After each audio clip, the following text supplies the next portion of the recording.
दोस्तों, मेरे एक शायर दोस्त का शेर है।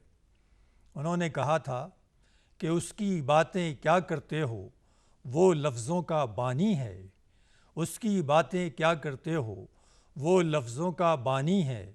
उसके कितने लहजे हैं और हर लहजा लाफानी है, और हर लहजा लाफानी है। जब ये शेर सुना गया तो पता ये चला कि एक ऐसी शख्सियत जिसके बारे में हम अलग अलग तरह से कई परतें खोल सकते हैं, ऐसी ही एक शख्सियत आज हमारे स्टूडियो में मौजूद है। जनाब फूलचंद मानव साहब के बारे में आप लोग तमाम बहुत बेहतर तरीके से जानते हैं, और वो लोग जो साहित्य से जुड़े हुए हैं, लिटरेचर से जुड़े हुए हैं, जनाब फूलचंद मानव की किताबों के बारे में, उनकी लेखनी के बारे में और उनका जो व्यक्तित्व है उसके बारे में बेहतर तौर पर जानते हैं। आज स्टूडियो में हमने उनको दावत दी है। मानव साहब, आपका इस्तकबाल है, आप यहाँ तशरीफ़ लाए। मैं ये अर्ज़ कर दूँ कि फूलचंद मानव साहब का व्यक्तित्व चहुमुखी है। अगर वो एक तरफ कवि हैं तो एक तरफ कहानीकार हैं, एक तरफ आलोचक हैं। उन्होंने पत्रकारिता भी की है, और सबसे बड़ा काम जो उन्होंने किया जिससे लोग बचते हैं, अनुवाद का काम, ट्रांसलेशन का, तर्जुमे का काम। 2 दर्जन से ज़्यादा किताबें उनकी ट्रांसलेशन पर हैं, और कमोबेश 3 दर्जन से ज़्यादा किताबें उनकी आज हिंदी साहित्य में पढ़ी, लिखी और सुनी जाती हैं। मानव साहब, आप यहाँ तशरीफ़ रखते हैं, हमारे लिए बड़ी खुशकिस्मती की बात है। शुक्रिया कि आपने अपनी व्यस्तता से समय निकाला, हमारे दरमियान पहुँचे।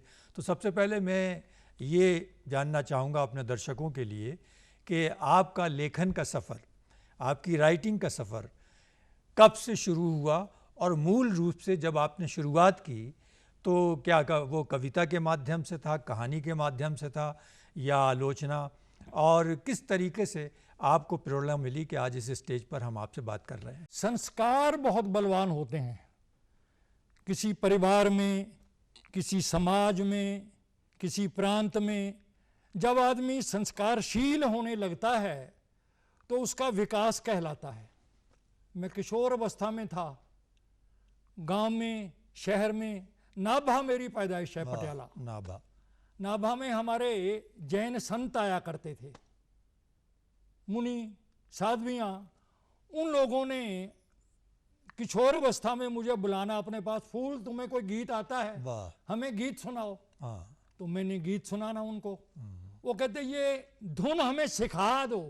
क्या एक किशोर, एक टीनेजर जब धुन सिखाता है किसी बड़े को तो वो खुद बड़ा महसूस करने लग जाता है। बेशक बेशक। मैंने उनको धुन सिखाई, उन्होंने धुन पर भजन लिख कर दिया। और मुझे कहा कि रात को हमारी कथा होती है, व्याख्यान होती है, उसमें आओ और आकर तुम सुनाओगे। वाह, बड़ा अच्छा लगा। उन्होंने गीत दिया, मैंने स्मरण किया। रोएंगे थोड़े दिन तक ये, भूलेंगे फिर बाद में, ज्यादा से ज्यादा इतना कुछ करवा देंगे याद में। वाह। हलवा पूड़ी खाकर तेरा श्राद्ध मनाया जाएगा। ओ प्यारे परदेसी पंछी, जिस दिन तू उड़ जाएगा, तेरा प्यारा पिंजरा पीछे यहां जलाया जाएगा। क्या कहने? मित्र, उस समय पिंजरे का नहीं पता था, पंछी का नहीं पता था, कुछ भी नहीं पता था, लेकिन लगन थी। वो लगन ऐसी लगी कि मैं इनके लिखे भजन गाता हूं, खुद क्यों नहीं लिखता। क्या बात है, वाह। मैंने 8वीं जमात में भजन लिखा। वाह वाह वाह। मैंने कब सोचा मैं हारा, मैं तो उन पथिकों में से हूं जो माने लो मिला किनारा। मैंने कब सोचा मैं, पग पग चलता एक बटोही, निज मंजिल जब पा जाता है, बूंद बूंद कतरे कतरे से घट तालाब भरा जाता है। क्या कहने है? मैं फिर क्यों मन हारूं अपना, मेरा साहस उसी तरह स्थिर जो स्थिर मेरू पर्वत सारा। मैंने कब सोचा मैं हारा। ये 1963 की पत्रिकाओं में छपा हुआ था। 68 साल हो गए, 58 साल। मानव साहब, पिछले 58 यानी कह लीजिए कि 60 वर्षों पर आपका ये लेखन का सफ़र, जाहिर है हमारे बड़ों ने हमें आगे बढ़ाया, हमारी हिम्मत अफजाई की, तो हमें भी जोश आया। और आपने जैसा कि कहा कि जब दूसरों के गीत आप पढ़ने लगे तो ख्याल ये आया कि हम क्यों नहीं लिख सकते, और ये लेखन का काम आपका आगे बढ़ा। लो, सबसे पहले ये बताइए कि जब आपने लिखना शुरू किया आज से 60 साल पहले, तो हालात ही दूसरे थे, मामलात ही दूसरे थे, चीज़ें बहुत ही कहना चाहिए गंभीरता से ली जाती थी। आज बिल्कुल बदला हुआ माहौल है। लेकिन आपने कविता के साथ साथ जो प्रोज़ में आपने लिखना शुरू किया, चाहे वो कहानी हो, चाहे वो क्रिटिसिज्म हो, आलोचना हो या ट्रांसलेशन हो, इस तरफ रुझान का आपका किस तरह से बना? 1961 से 63 तक मैं प्राइमरी स्कूल टीचर रहा नाभा में। वाह। तमाम टीचर, लेडी टीचर भी, लेडी हेल्थ विजिटर्स भी साइकिलों पर स्कूल जाया करते थे। बिल्कुल ठीक। साथ साथ इकट्ठे 11, 12, 13, कोई इस स्कूल में घुस गया, कोई उस स्कूल में घुस गया, किसी का यहाँ आ गया। वहाँ रहते हुए मैंने प्रेम गीत लिखे। वाह। लेकिन जब मैं देहात की, रोमांस की कहानियां देखता था स्कूल में बैठा हुआ, तो मैंने कहानियां लिखनी शुरू की। वाह वाह वाह। और 61, 62, 63 के हिंदी मिलाप वीर प्रताप में बहुत मशहूर अखबार मेरी कहानियां छपी। हाँ। और साथ में विजय सहगल की कहानियां छपती थी। वाह वाह। उनके कंपटीशन होते थे। फर्स्ट प्राइज 50 रुपए का होता था। फूलचंद मानव की कहानी को फर्स्ट प्राइज मिलता था। वाह। और ये छपा हुआ ऑन रिकॉर्ड है। वाह वाह। तो इस तरह से मैं कहानी में आ गया। वाह। जब कहानी लिखने लगा तो शऊर आया कि मैं ये मिलाप प्रताप क्या पढ़ रहा हूँ, मुझे तो सरिता, सारिका, धर्मयुग वगैरह को देखना चाहिए। म्यारी पत्रिकाएं जो हैं, मैं उनकी तरफ लौटा, खरीदना शुरू किया। घर में कोई संस्कार नहीं, 3 पीढ़ियों में किसी के पास साहित्य नहीं है। वाह। 3 पीढ़ियों में किसी के पास साहित्य नहीं, लेकिन अंदर की आवाज है, लगन है और मेहनत है। नसीब तो होता ही है हर एक का अपना। बिल्कुल सही कह रहे हैं। तो जब मैं 1963 में चंडीगढ़ आया, तब उद्योग निदेशालय में मेरी नौकरी लग गई। 30 बेस बिल्डिंग में बैठा करते थे। यहां से जो कहानियां लिखी वो ज्ञानोदय में, धर्मयुग में छपी 1968 में। ये आपने बड़ी उम्दा बात बीच में कही। मुझे ख्याल आया कि जाहिर है आज से 60 साल पहले जो लेखन की पावर थी, शक्ति थी, और आज के माहौल में बड़ा बदलाव है। हमारे बड़ों ने हमारी हिम्मत अफजाई की, लेकिन आज सूरत हाल, आज जो स्थिति है बदली हुई है। मैं आपसे जानना ये चाहूँगा कि नई जनरेशन में जो हमारे लिखने वाले आ रहे हैं, मेरा ख्याल है, मेरा मानना है कि उस सोच के साथ नहीं आ रहे हैं शायद जिस सोच और जिस जोश के साथ आप आए थे। ये बदलाव, इतना ज़्यादा बदलाव, थोड़ा तो समझ में आता है, इतना ज़्यादा बदलाव कैसे ये आया है? देखिए, 2 बातें हैं। आज का युग गति का युग है, स्पीड का युग है, तेजी का युग है। हर आदमी शॉर्टकट लेना चाहता है, जल्दी जल्दी सब कुछ हासिल कर लेना चाहता है। इसमें कोई शक नहीं। ये जल्दी आदमी को मारती है, घातक कहलाती है। यदि वो सहज भाव से लगनशील होकर पढ़ता हो, खरीदता हो, तो उसके एक संस्कार बनेंगे कि मैं क्या पढ़ रहा हूं, कैसा पढ़ रहा हूं, क्या मैं ऐसा लिख सकता हूं। हाँ, जैसा यहां छपा है। उन्होंने कुछ नहीं लेना, उन्होंने तो लिखना है और छपवाना है। वाह। जैसे तैसे छपवाना है। बिल्कुल ठीक है। किसी तरह से भी छपे, छपने से मकसद है, म्यार से, स्तर से, स्टैंडर्ड से उन्होंने क्या लेना है, क्या लेना है। तो आज की पीढ़ी पर एक आरोप तो ये लगता है कि ये नहीं कि सबके लिए, सबके लिए ठीक। बीच में कई ऐसे चमकदार हस्ताक्षर आए हैं जिन्होंने पहली कहानी के साथ ही लोगों का ध्यान अपनी तरफ आकर्षित किया है। बिल्कुल ठीक। बिल्कुल। चंडीगढ़ में भी हैं, पटियाला में भी हैं, जालंधर में भी हैं, हिसार में भी हैं, हर जगह। बिल्कुल बिल्कुल बिल्कुल ठीक कह रहे हैं आप। मैं एक बात आपसे और जानना चाहूँगा। जाहिर है जब आप अपना मूल लेखन करते हैं, जब आप क्रिएटिव के तौर पर एक कहानी लिखते हैं, आप कविता लिखते हैं या आलोचना करते हैं, उसके साथ साथ आपका ट्रांसलेशन में, अनुवाद में बड़ा काम है। तो ये अनुवाद का ख्याल आपके जहन में आया कैसे, और ये कि ट्रांसलेशन करते वक्त आपने किस तरह का लिटरेचर सामने रखा और उसकी ज़रूरत को लोगों तक दूसरी ज़बान में लाने का ख्याल किया, इसके बारे में ज़रा सब। ट्रांसलेशन तो दोस्त एक पुल है। बिल्कुल ठीक। और मैं उद्योग निदेशालय से एक प्रमोशन पाकर Punjab state university text book board में असिस्टेंट एडिटर पंजाबी हो गया। तो वहाँ पंजाबी की पुस्तकें छपती थी। गवर्नमेंट ऑफ इंडिया की स्कीम थी मीडियम स्विच ओवर की, कि जो लोग साइंस, मेडिकल, इंजीनियरिंग इंग्लिश में पढ़ते हैं उनको पंजाबी में पढ़ाया जाए। अच्छा। इस स्कीम के अंतर्गत जैसे हिंदी भाषी स्पीकिंग स्टेट में ग्रंथ अकेडमियां बनी हुई हैं, इस तरह की ग्रंथ अकेडमी का नाम पंजाब में भाषा विभाग से अलग Punjab state university text book board रखा गया था। डॉक्टर प्रेम प्रकाश सिंह वहां पर डायरेक्टर होते थे, भाषाविद स्कॉलर थे वो। वहां से 2 पत्रिकाएं निकलती थी, विज्ञान दर्पण, सामाजिक विज्ञान दर्पण। उन दोनों का काम मुझे जूनियर असिस्टेंट एडिटर को दिया हुआ था, लेकिन मेरी लगन हो गई। वहां हम लोग किताबें असाइन करते थे अनुवाद करने के लिए, किताबें असाइन करते थे लिखने के लिए। भूगोल की किताब है, इकोनॉमिक्स की किताब है, ट्रिग्नोमेट्री की किताब है, लिटरेचर की किताब है, और विश्व की विख्यात पुस्तकों का अंग्रेजी से पंजाबी में अनुवाद करवाते थे। वो अनुवाद जब हमारे पास सबमिट होता था तो हमें उसकी वेटिंग करनी पड़ती थी। ठीक बात है। संशोधन करना पड़ता था, संवारना पड़ता था, एडिटिंग करते थे। एडिटिंग करते करते लगन ऐसी लगी कि मेरी मातृभाषा पंजाबी है, लेकिन मैं एमए पंजाबी था, एमए हिंदी भी था, first class first, gold medalist, university का टॉपर था। तो मेरे मन में आया कि मैं अपने पंजाब के, अपने प्रांत के लेखकों के लेखन को, अपने मातृभाषा के लेखन को हिंदी में क्यों न इंट्रोड्यूस करूं, ताकि वो पंजाब से बाहर भी जाए। बिल्कुल। तो मेरा संपर्क धर्मवीर भारती से, कमलेश्वर से, अर्जिंदर यादव से, इन लोगों से था। कादम्बिनी, कल्पना, नवनीत, धर्मयुग, साप्ताहिक हिंदुस्तान, मनोहर श्याम जोशी, इन सब लोगों ने फरमाइश कर कर के मेरे से अनुवाद लिए। कविताओं के, कहानियों के, अमितोज वगैरह की कविताएं उन दिनों बड़ी छपती थी। आपने जिन जिन मैगजीनों के नाम ले रहे हैं आप मानव साहब, तो इनमें से मेरा ख्याल है कि 90% तो बंद हो चुकी हैं। और ये वो मैगजीन और वो पत्रिकाएं हैं कि जिन्होंने अदीब और राइटर पैदा किए, लेखक साहित्यकार पैदा किए, और इसके एडिटर, इसके संपादक भी उसी श्रेणी के, उसी क्वालिटी के लोग रहा करते थे।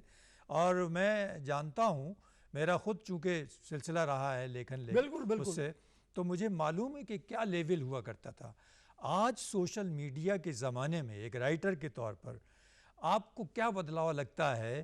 कि जाहिर है वो तो एक बहुत हायर लेवल की बात थी, आज जिस लेवल पर हम हैं और जो हमारे दरमियान साहित्य आ रहा है, उसके बारे में हमारे दर्शकों को बताइए, क्योंकि मेरा ख्याल ये है कि आप इस बारे में बहुत ज़्यादा बेहतर तरीके से। अच्छी एडिटिंग की बात की। ये था कि संपादक के पास एक परिकल्पना होती है, जी, एक विजन होता है, एक विश्व होता है पूरे का पूरा। हर जमात के पाठक को फीड करता है एडिटर। यस। किसी एक कोने के लिए नहीं करता। उनकी सोच होती थी तो वो लेखकों को असाइनमेंट देते थे। पोस्ट कार्ड लिखकर धर्मवीर भारती का 3 पंक्तियों का खत आता था कि बोहर फाजिलका की सीमांत प्रांत पर जाइए, हरियाणा और पंजाब की रीऑर्गेनाइजेशन हो चुकी है 1966 में। 66 पंजाब के जो हिंदी भाषी स्पीकिंग स्टेट्स हैं और राज सिख हैं जहाँ पर, उनकी स्थिति क्या है। अबोहर के एरिए में हनुमानगढ़ वगैरह हिंदी बोली जाती है, क्या वो पंजाब के लोग नहीं है, पंजाबी नहीं है? पहले तो हिमाचल भी हमारा था, जी।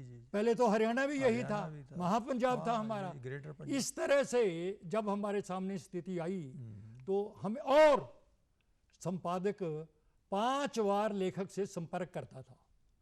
अच्छा। लेखक की रचना जाती थी, एक्नॉलेजमेंट का पोस्ट कार्ड आता था, 3 हफ्ते बाद फैसला आता था कि रचना स्वीकृत नहीं है, लौटाई जा रही है। वाह। रचना मंजूर हो गई है, सूचना दी जाती थी। क्या कहने हैं। रचना अमुक अंक में आएगी, फिर चिट्ठी आती थी। वाह। रचना छप गई है, आपको अंक भेजा जा रहा है, फिर चिट्ठी आती थी। और अंक छपता था, अंक भी आता था, मनी ऑर्डर या चेक भी आता था।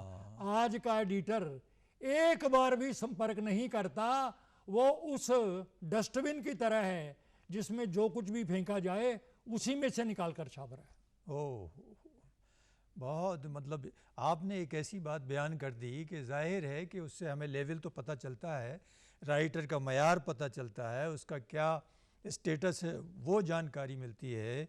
मानव साहब, आप एक बड़े साहित्यकार के तौर पर, जाहिर है जो इस टाइम हमारे यहाँ अवार्ड वितरण प्रणाली है साहित्यकारों में, किसी भी ज़बान में हो, हिंदी में हो, पंजाबी में हो या बंगाली में हो, रीजनल ज़बानें हैं हमारी, उर्दू में हो, एक अजीब सी मेंटलिटी के साथ ये काम हो रहा है। और जाहिर है ये सारी चीज़ें एक राइटर जानता भी है, समझता है, लेकिन संजीदा लेखक इन पचड़ों में फंसना नहीं चाहता।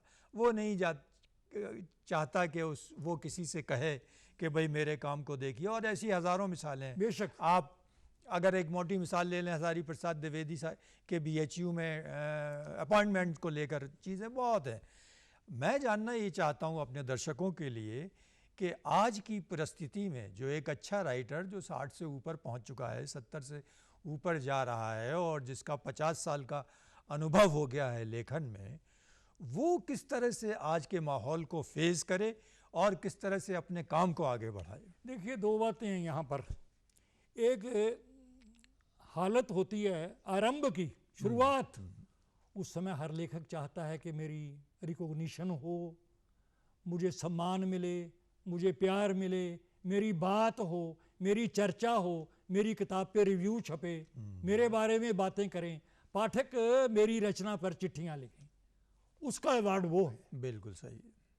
उसके बाद यदि वो संजीदा होकर लिखता जा रहा है तो कोई स्टेट एकेडमी, कोई भाषा विभाग, कहीं ना कहीं कंपटीशन में लोगों की नज़र में आएगा, आलोचकों की नज़र में आएगा, विद्वानों की नज़र में आएगा, इनाम भी पा जाएगा। मुझे भाषा विभाग ने 2006 में शिरोमणि साहित्यकार दिया, मेरा सौभाग्य था। लेकिन sky is not the limit. हाँ, ठीक है। उससे पहले 1989 में उत्तर प्रदेश हिंदी संस्थान लखनऊ यूपी से सौहार्द सम्मान मिला, नेशनल अवार्ड कहलाता है सम्मान। जी। इसके बाद 2001 में human resources and development ministry की तरफ से अटल बिहारी वाजपेयी साहब ने 1 लाख रुपए का इनाम देकर मेरी किताब पर, कमजोर कठोर सपने पर, मुझे सम्मानित किया। केंद्रीय हिंदी निदेशालय की तरफ से अहिंदी भाषी हिंदी लेखकों का पुरस्कार कहलाया वो, और हौसला अफजाई हुई। और 2014 में केंद्रीय साहित्य अकादमी रविंद्र भवन ने ट्रांसलेशन के लिए अन्नदाता पुस्तक पर, उपन्यास पर मुझे अवार्ड देकर नेशनल अवार्डी बना दिया। ये सारे अवार्ड मेरी लगनशीलता, इसमें क्या चाहिए, श्रम, बिल्कुल और मेरे काम के प्रतीक हैं, ये मैं मानता। लेकिन आज यदि मेरे लिए, जैसे आपने कहा कि इस उम्र में, मेरा सबसे बड़ा अवार्ड तो मेरे पाठक हैं। बिल्कुल सही कह रहे हैं, बिल्कुल ठीक। अगर मेरी कविताएं कुछ लोगों को पसंद हैं या याद हैं, यदि मैं 1965 से आकाशवाणी पर बुलाया जा रहा हूं, यदि मैं 1976 से दूरदर्शन पर आ रहा हूं, तो मैं अपने काम की वजह से आ रहा हूं, सही बात है, अपने नाम की वजह से या अपनी शक्ल की वजह से नहीं आ रहा। ठीक कह रहे हैं, तो बिल्कुल सही कह रहे हैं। मुख्तसर सी बात यह है कि शॉर्टकट को छोड़कर श्रमशील होना पड़ेगा, बिल्कुल सही, लगनशील होना पड़ेगा। ठीक बात है, बिल्कुल। और बगैर मेहनत के तो देखिए कोई भी काम दुनिया में नहीं होता। आज स्थिति ये है, हम भी जानते हैं, आप भी जानते हैं, कि जो बड़े बड़ी इंस्टीट्यूशंस हैं जो अवार्ड और पुरस्कार देती हैं किताबों पे, इश्तहार निकालती हैं कि साहब ये इस कैटेगरी के तहत आप अपने आप को, अपनी इंटीमेशंस दीजिए, अपनी एंट्रीज़ भेजिए और फिर हम उस पर, यानी ये एक अजीब सी विडंबना है कि आज हमें ये बताना पड़ रहा है कि देखिए हम लिखते हैं, ये लिखते हैं, इतना लिखा है, जबकि सच्चाई ये है कि जिस एजेंसी ने एडवर्टाइजमेंट निकाला है उनको भी नहीं पता कि जिसने अपनी एंट्री भेजी है कि वास्तव में सच्चाई के साथ वो लिख भी रहा है या उसका वो स्टैंडर्ड है जिन मानकों पे हम उसको परखेंगे, ये भी नहीं पता है। यानी कहना मैं ये चाहता हूँ कि एक तरह से अपना पीछा छुड़ाना, चाहे सरकार में हो, चाहे एजेंसीज़ में हो, या वो समूह हो जो इस तरह की परिस्थितियों में लोगों के अवार्ड। अब एक संजीदा, एक ऐसे राइटर का अपनी एंट्री भेजना, मैं समझता हूँ कि उसके लिए तो मरने वाली बात है कि वो लिखने के बाद 50-60 साल लिखने के बाद ये कहे कि साहब देखिए मैं ये कर रहा हूँ, जबकि इससे पहले 15 साल 20 साल पहले हमने कभी नहीं महसूस किया। आपने जो बात कही कि हमारे पाठक, हमारे दर्शक, हमारे सुनने और लिखने वाले ये बताते थे कि देखिए अमुक नाम का अमुक लेखक, अमुक साहित्यकार इस लेवल पर है, आप उसको अपने यहाँ सेलेक्ट कीजिए।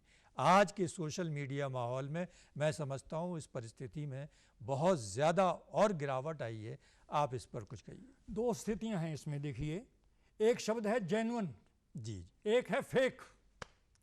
जेन्युइन राइटर कभी अपने बारे में फॉर्म भरकर नहीं देगा, वो आत्महत्या कर लेगा, बिल्कुल सही, कभी अपने बारे में एंट्री नहीं भेजेगा। लेकिन जहां तक मेरी जानकारी है, मेरे पास भी परफॉर्मर्स आते हैं। सरस्वती सम्मान देश का सबसे बड़ा सम्मान है, 15 लाख रुपए का। जी जी जी। उसके फॉर्म मेरे पास आते हैं, वो मेरे से रिकमेंडेशन मांगते हैं, लेखक का नाम, किताब का नाम, किताब की आलोचना, किताब की विशेषता, क्यों इनको इनाम दिया जाए। जी, जी, जी। उस पर आदमी का पूरा समय लगता है।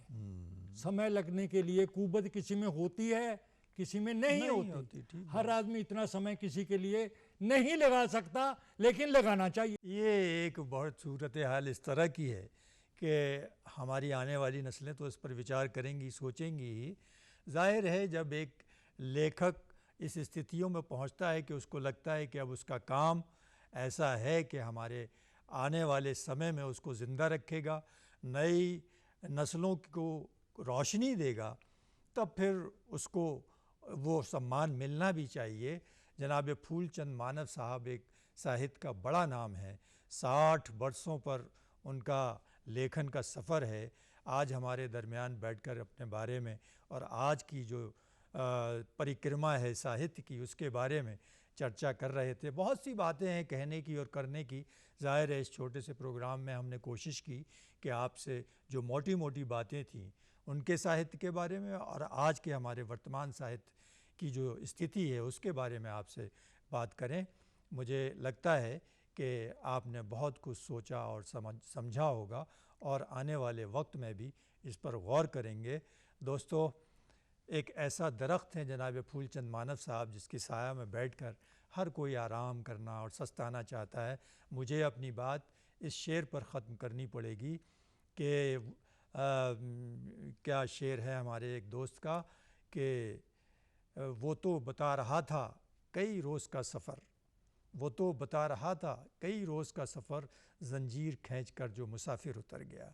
दोस्तों, ऐसे लोग हमारे दरमियान खुदा करे कि ज़्यादा उम्रों के साथ ज़िंदा रहें, हम उनके साथ ज़्यादा बातचीत कर सकें, उनकी साहित्य से, उनके लेखन से ज़्यादा रोशनी ले सकें। यही हमारी दुआएं हैं, यही हमारी कोशिशें हैं और मैं समझता हूँ कि हमारी इस कोशिश में आप हमारे साथ हैं। मानव साहब, आपका बहुत बहुत शुक्रिया, यहाँ तशरीफ़ लाए, हमसे बातचीत की और मुझे यकीन है कि आप अपने काम को उसी तन्मयता से, उसी जोश के साथ जारी रखेंगे जिस तरह से आप पहले से कर रहे हैं। शम्स भाई, धन्यवाद, बहुत बहुत शुक्रिया। दोस्तों, आखिर में एक संदेश, एक पैगाम आपको ज़रूर देना चाहेंगे कि ये कोरोना काल है, अपना बचाव इसी में है कि हम खुद अपने बचाव में अपने आप को रखें। हमारे पास ये मास्क है, स्टूडियो से निकलने जा रहे हैं। आज का ये प्रोग्राम ऑफ़ करते हुए आपको भी ये कहना चाहेंगे कि घर से जब भी बाहर निकलें तो ये मास्क ज़रूर लगाएं और इसके प्रयोग के बिना अपने आप को बाहर ना निकलने दें, क्योंकि जब तक हम अपनी सुरक्षा नहीं करेंगे, हम अपने दोस्तों की, अपने घर की, अपने साथियों की, अपने राज्य की और अपने मुल्क की हिफाजत भी नहीं कर सकेंगे। इसी आशा और उम्मीद के साथ बहुत बहुत शुक्रिया, धन्यवाद।